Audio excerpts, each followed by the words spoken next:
right, so let's jump into it. So we do have a few azaleas available. We have a lot that are sold out, but we have some that we wanted to show you. So we have some rosebuds. Rosebud is the last one that we grow to bloom. So it's a great one to bring in. It will always bloom Mother's Day or after. It holds its bloom for a long time.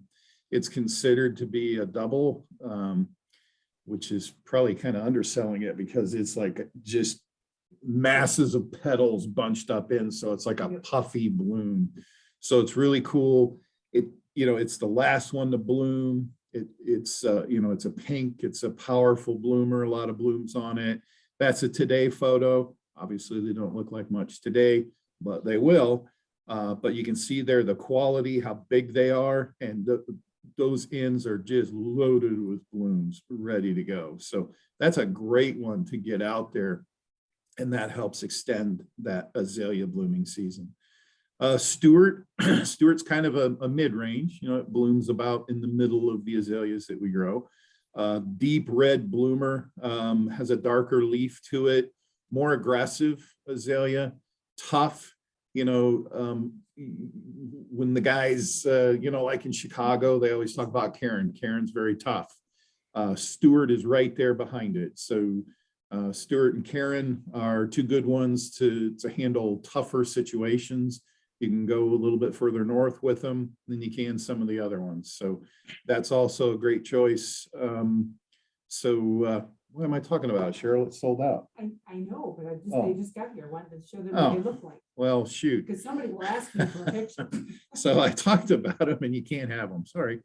But yeah, these were brought in. So we just wanted to show you. But anyways, since you haven't sold, you probably knew all that anyways, right? I need the picture. Yeah. So there you go. You can grab that picture for those who need that. So, all right. But you do have the rosebuds available. Freedom. So we'll go ahead and jump into that. We have the 2 and the 3 on the freedoms. Freedom, you can see there that growth kind of goes up. I kind of call it an egg shape. It's just a little more up, and it can go either way. You can trim it into more of a ball shape or a low, or you can kind of grow it into a little bit of a hedge. So it's a great mid-range grower, has a real big leaf. The leaf is about the same size as a winter gem. But it's different type of growth. And the great thing about the new gens is boxwood blight resistance. So far, hardiness looks good on this. I know we got some in Michigan and Chicago. We're still testing through, you want to give them a couple of winters. So we'll be curious to get feedback this spring from those once things get up and going to see how they're looking. But so far, so good. We like it. It resists all the other boxwood diseases that you can get, like Volutilla, things like that. That's great. Those are diseases more that attack boxwood in the nursery setting than they are in the landscape, but they perform very well for that too. So, you still got some availability on the 2s, and you get some pretty good availability on the 3s. You can see the size of those 2s. We really want to clean that up. We don't want to hang on to those too much longer. They're going to get a little too big, but yeah, so I think we're wrapped up on this one. So let's go ahead and jump into Green Beauty. We've showed you Green Beauty before. We really like this plant.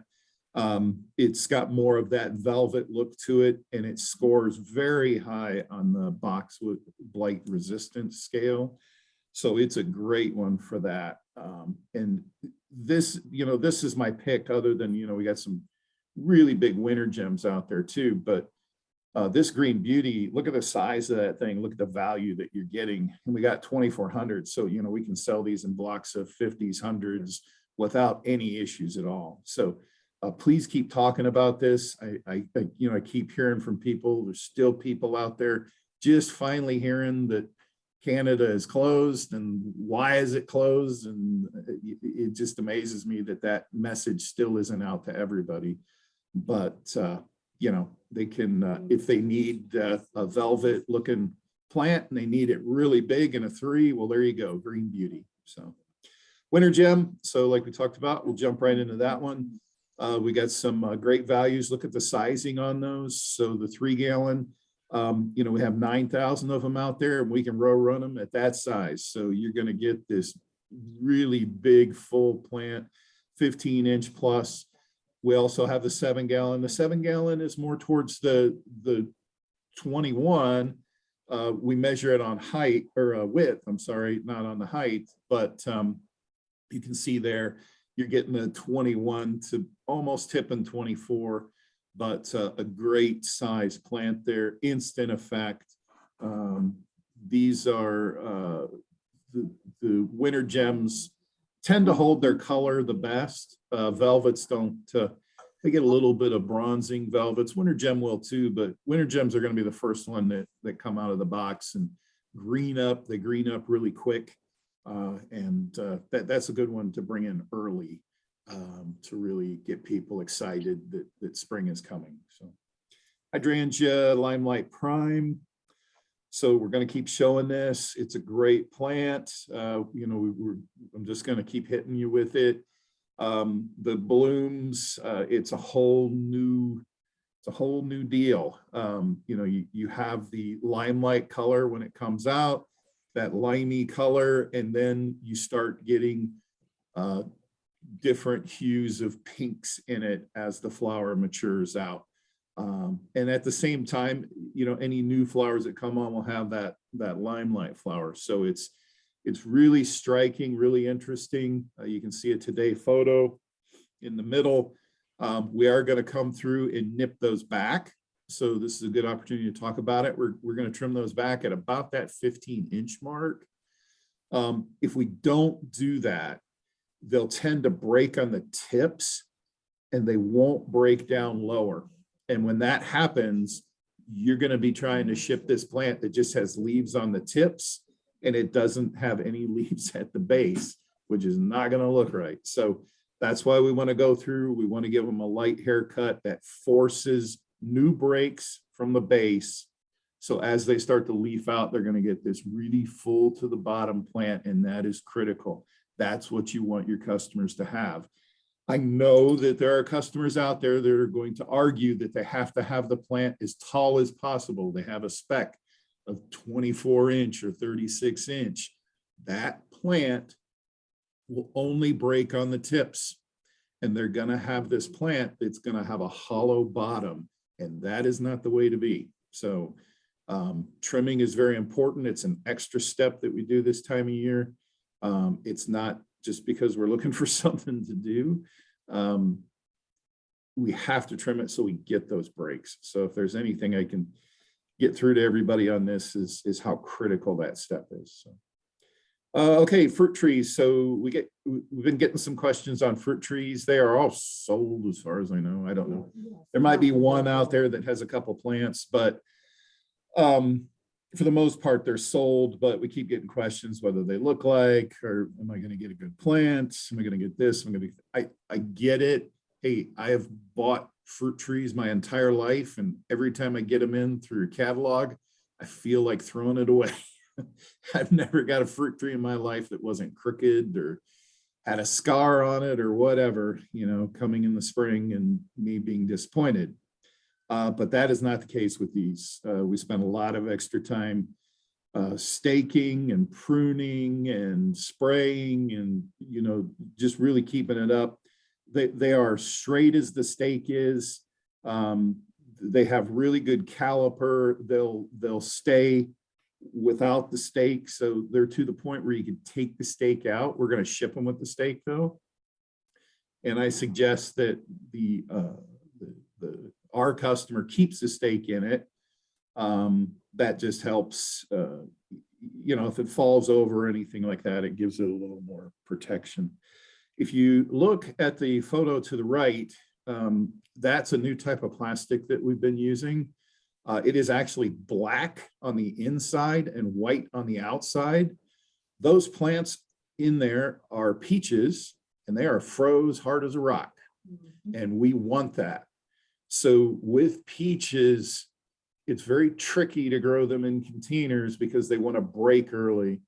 So by doing this, we totally cut that light out. The root ball stays frozen longer.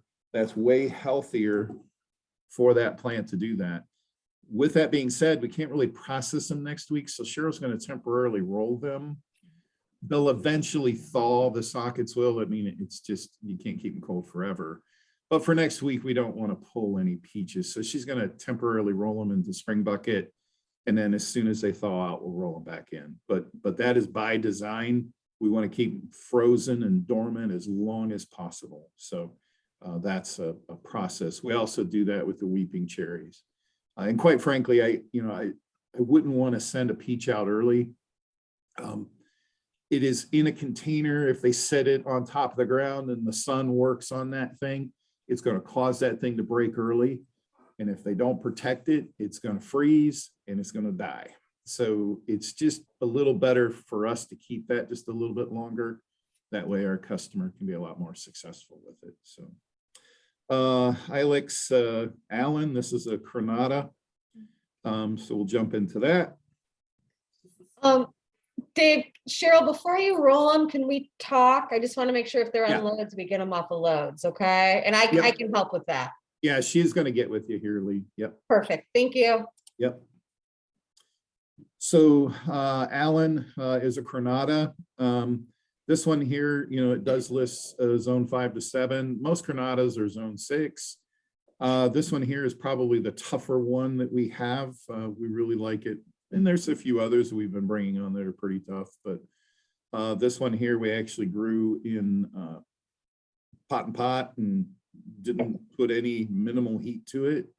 Had it covered for the winter and they came through great. So that shows the other Granadas, we do put minimal heat on it just to be safe. So that's what that one is there. We have just a few left, but we really like you to get them out there, give them a try.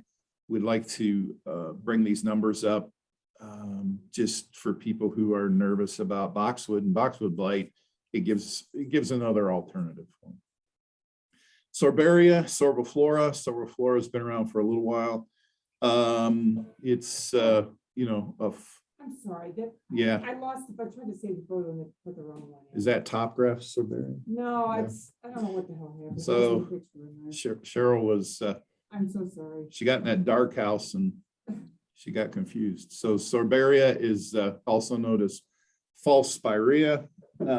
It's Sorbiflora gets pretty big. It is stonoliferous, which means it will run a little bit under the ground and come up.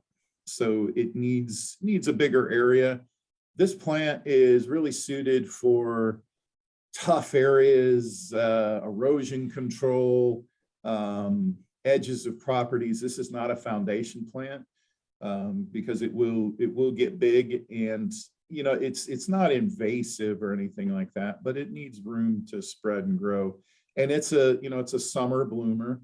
So it's going to have that pure white. It's very striking when it blooms, very lacy and big flower. So it's a great one there. This one definitely tends to be more for the landscaper. But we do have about 250 of those. All right, Taxus wardi. So wardi is kind of a mid-range taxus, not quite a ball, but yet not quite everlow, like a low spreader. It's right in the middle. But it takes very well to trimming. You can trim it into different shapes, keep it trimmed back. It's kind of, the old time landscape staple. I know there's still a lot of people that are after it. Just like you to push wardi just because we don't have everlow right now. We're just sold forward and out on it. There'll be more coming on this summer, but for right now, we have these wardi, nice size in a squat pot. Whipcord, so this is that unusual, almost looks like a Chamaecyparis, but it's not. It's a type of arborvitae. So very thin whips that remind you of kind of like Chamaecyparis mops, but it's just a very unique plant. Mounding, it will kind of mound along the ground. every time it sends out a new flush of growth each year, it starts to go up and then it arches and comes back down. So it's got like this arching kind of growth as it goes along, and that's pretty cool too. So it's real neat plant. We've been chasing this one for a while to get the numbers up, but we have some good availability, good sizes there. So Viburnum Summer Magic. So this is a prunifolium.